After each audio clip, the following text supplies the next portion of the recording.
Caring for your equipment doesn't have to be tough, but you do have to be aware of a few things though. One of those pesky items is what you pour into that fuel tank, because sometimes it's not what you think it is.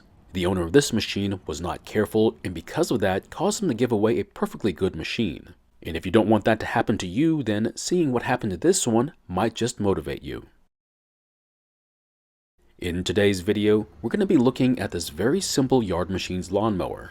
And the problem is that, according to the ad, it worked last year, but it didn't start this year. They then said that hopefully someone with repair skills could fix it and then promptly put it on the curb with a sign on it. Stories like this one are all too common once the grass starts growing again, but it can happen at any time, as you're about to see. On the chance that we have to order new parts for this project, we better record all the stickers we can find. That way, we'll have the information we need to order the right parts. Now, one of the stickers did come off while I was cleaning it, but luckily it's still in one piece, so we'll put it back on once we fix the mower. Next up, we'll check on the oil level and its condition. Just remember to wipe the dipstick clean first, that way you'll get an accurate reading. So right off the bat, the oil is a bit dirty, however, it's not the worst I've seen. But what is bad is the level, which is much too high, meaning there's several ounces too much in the engine, which is not ideal. And in the end, I had to pour out about 8 ounces of oil just to bring the level back down to the full mark. So I guess too much oil is better than not enough, but how hard can it be to pour in the correct amount? Now at first, I thought we had plenty of gasoline in the fuel tank. That was until I got a closer look at it.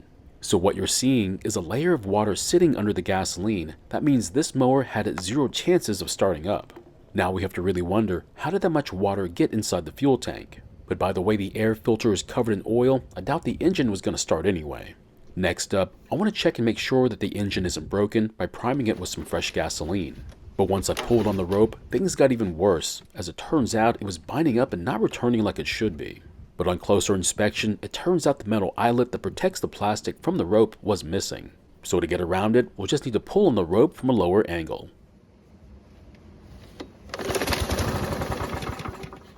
Luckily it started and ran for just a second, and it even sounded pretty good. That means we have a working ignition system and plenty of compression from the engine. If yours, however, did not start and run, you'll need to check for spark and possibly the compression. But for us, it means this mower is worth trying to fix, so we'll start by draining the fuel and seeing what it looks like.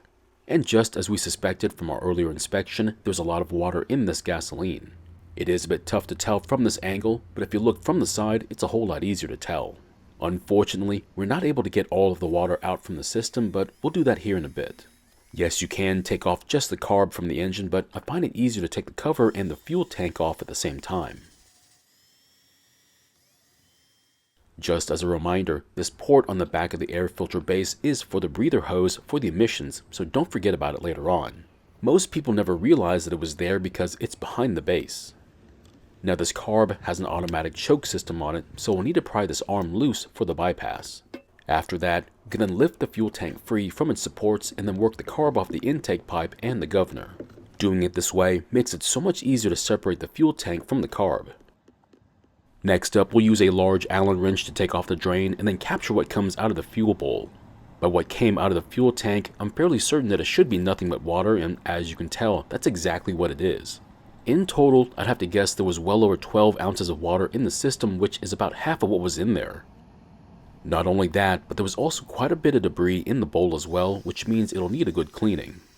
Also, be very careful when prying the bowl free from the carb and don't damage it.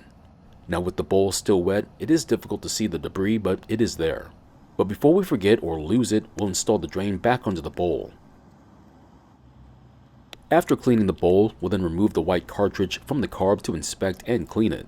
Oddly enough, I can see a slight separation between the two parts, and I have to wonder if someone tried to clean it already. We'll then use a flathead screwdriver to completely separate the two parts and then see if they need any cleaning. And if it's not already obvious, be very careful when doing this, otherwise you could break it. And on closer inspection, surprisingly it is fairly clean and the openings look to be clear as well. But if yours is not clean, then try using carb cleaner or a different type of cleaner on it. Up next, we're going to make sure that the main fuel jet is as clear as it can be, otherwise it's not going to work like it should. We'll follow that up with our spray cleaner and then make sure it looks clear before we start to put the carb back together. Just be careful not to make this tiny opening any larger unless you know what you're doing. Some are going to recommend making this larger to lessen the chances of it closing up due to long-term storage.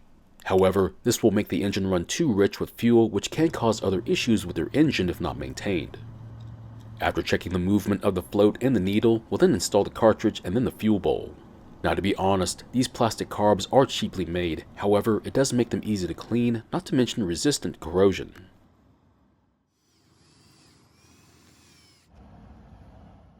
Once the screws are tight, check and make sure that the bowl is sitting squarely on the carb, otherwise it could start leaking.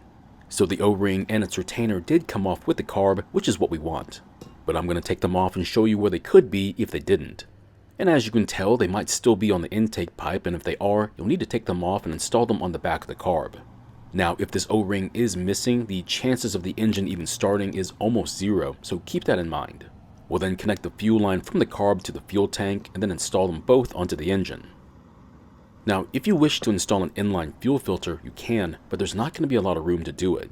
However, if this was the bigger engine, you'd have enough room, but this one is not. Once the carb and the fuel tank are back on the engine, don't forget to install the arm for the bypass.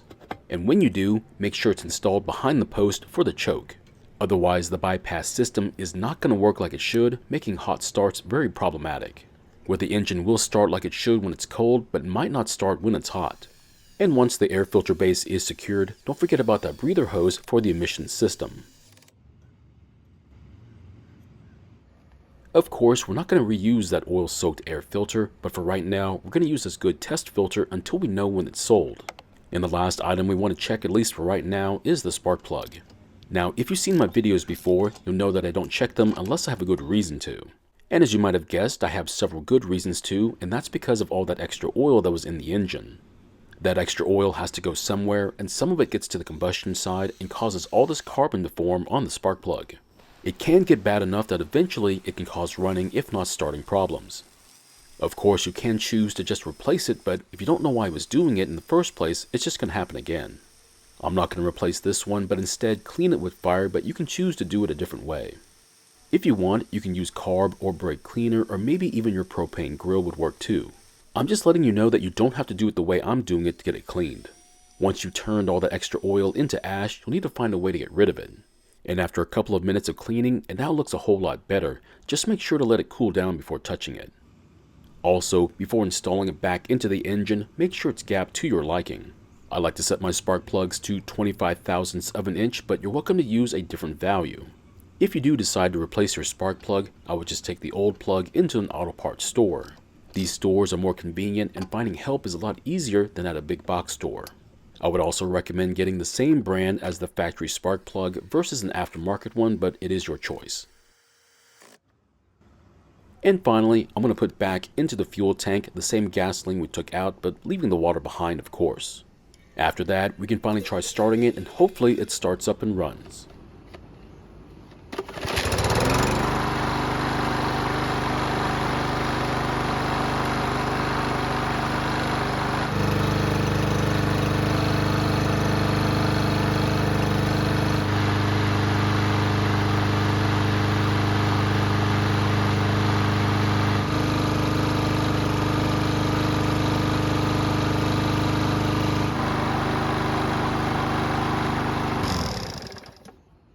So it started right up, and it sounded pretty good too.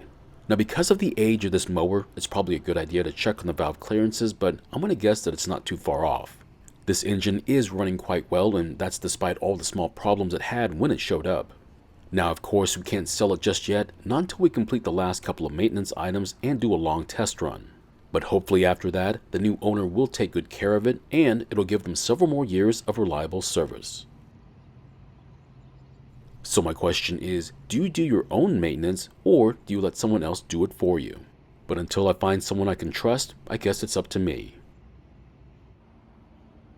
Thank you for watching. I really do appreciate your time here. Please feel free to ask me any questions about this project or about your own projects, and I hope to see you in the next video.